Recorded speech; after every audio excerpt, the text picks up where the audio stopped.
My journey begins at the ancient city of Polonnaruwa, onto the rock fortress at Sigiriya, then south to the city of Kandy, ending at the tea plantations of Norelia.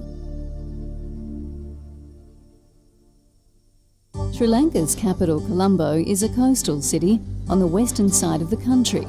As capitals go, it's relatively young, only rising to prominence during British rule in the 19th century. The ancient capitals of this island nation were much further north. Polonnaruwa was established by the kingdoms of South India in the late 10th century, but fell to Sri Lanka's Sinhalese kings around 100 years later. Its greatest ruler, Parakramabahu, lifted the city to great heights, erecting huge buildings, parks and massive irrigation systems that are impressive even by today's standards. Even walking through the ruins that still remain, it's easy to see that in its heyday, around 1,000 years ago, Polonnaruwa was a pretty impressive city. There were palaces, bathing pools, shrines, temples, an audience hall, altogether around 1,000 rooms. Successive kings bankrupted the city and failed to protect it from Indian invasion. If you had taxes to pay, a function to attend, or an issue to raise with the king, you came here to the audience hall. Of course, the rules of the game must have changed a lot in those days, because in just over 200 years, this city had more than 40 kings. After 200 years of rule, it was abandoned for 800 years.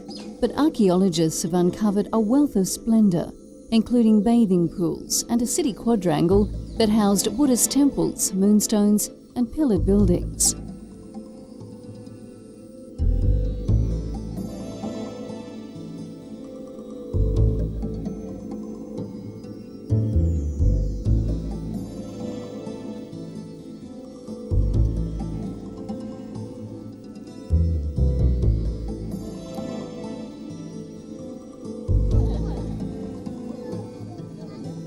This is a place where even Sri Lankans themselves come to marvel at a past that was just as unpredictable as the nation today. One of Sri Lanka's largest agobas sits outside the city quadrangle, along with Galvahara, a group of famous carvings depicting the Buddha standing, reclining and seated. The name of this king is King Parakramabahu the Great. The period is 1153 to 1186, 33 years. And during that time, he had been done a massive program of building tanks. He built about 169 big tanks and 2,010 small tanks, 3,994 small canals. Also, he is the person who is responsible for all the construction and monuments in Polonnaruwa.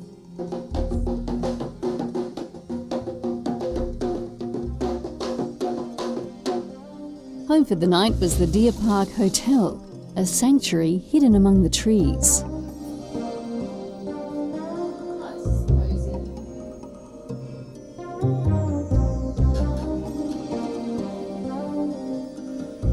The next day I made my way to Sigiriya, but first I had a chance to meet the children of the area, who have an unusual way of walking.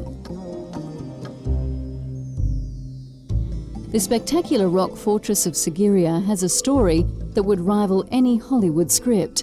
It was built by the illegitimate son of a 5th century king. Greedy for the throne, he murdered his father and then built himself a citadel in the sky. Now, this self-proclaimed king wasn't one to lock himself away in his fortress. As you approach the rock, you discover this incredible water park that overflows with lily ponds, bathing pools and fountains. It clearly demonstrates the engineering excellence of the time. When challenged by his legitimate half-brother, Kasapa's war elephant became bogged in a swamp. His army fled and he took his own life. Life at the top does have its pitfalls. In the 5th century, it's believed that the king and members of the royal family were winched up the side here in a chariot, and everybody else scrambled up by rope. Today, of course, we're all in the same boat, one step after another. About halfway up the rock, A spiral staircase leads you to a number of 5th century frescoes of beautiful women, the only non-religious old paintings in Sri Lanka.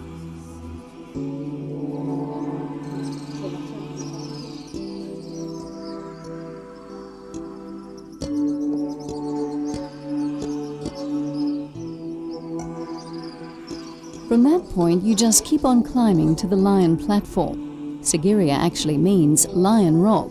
Now, the lion's paw here marks the official entrance to the fortress, and legend says that any man who makes it to the top is a lion, and any woman who gets there is a lioness. So, arr, here goes.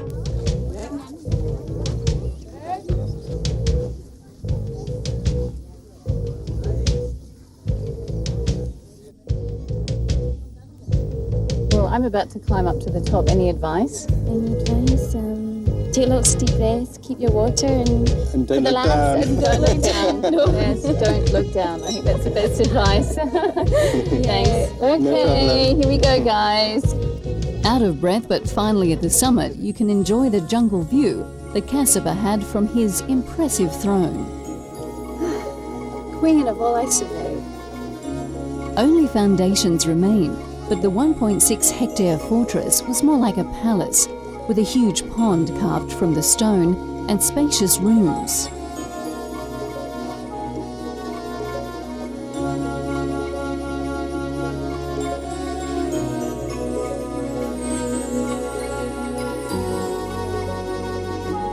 Now this is a view fit for a king or a queen.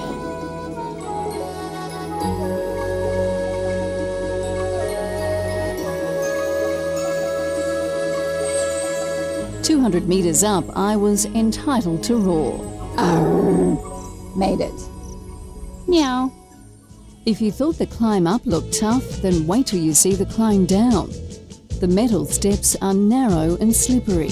But take heart, some of the local residents actually climb up here several times a day, and it takes more nerve than stamina.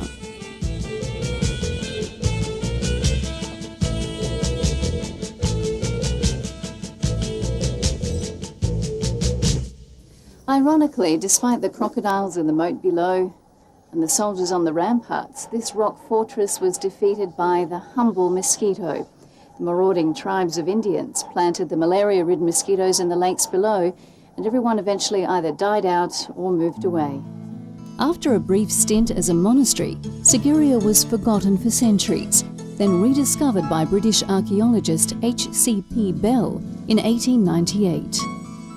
No prizes for guessing what dominates the view at the Sigiriya Village Resort.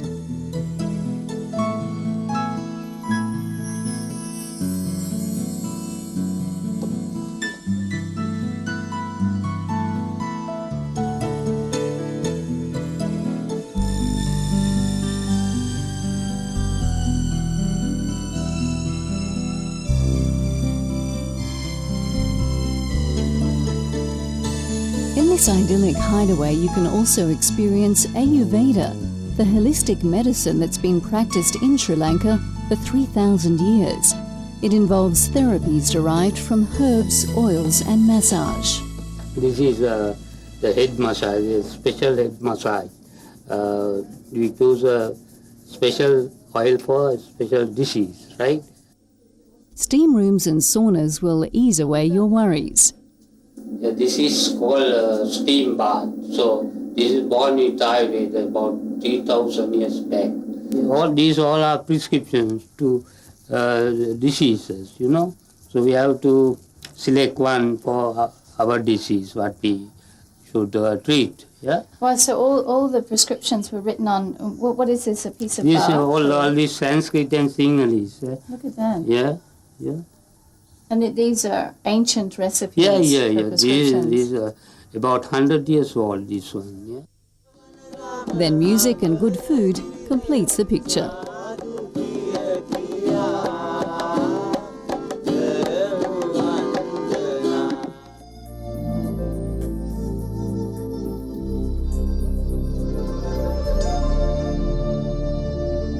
When we return, the city of candy.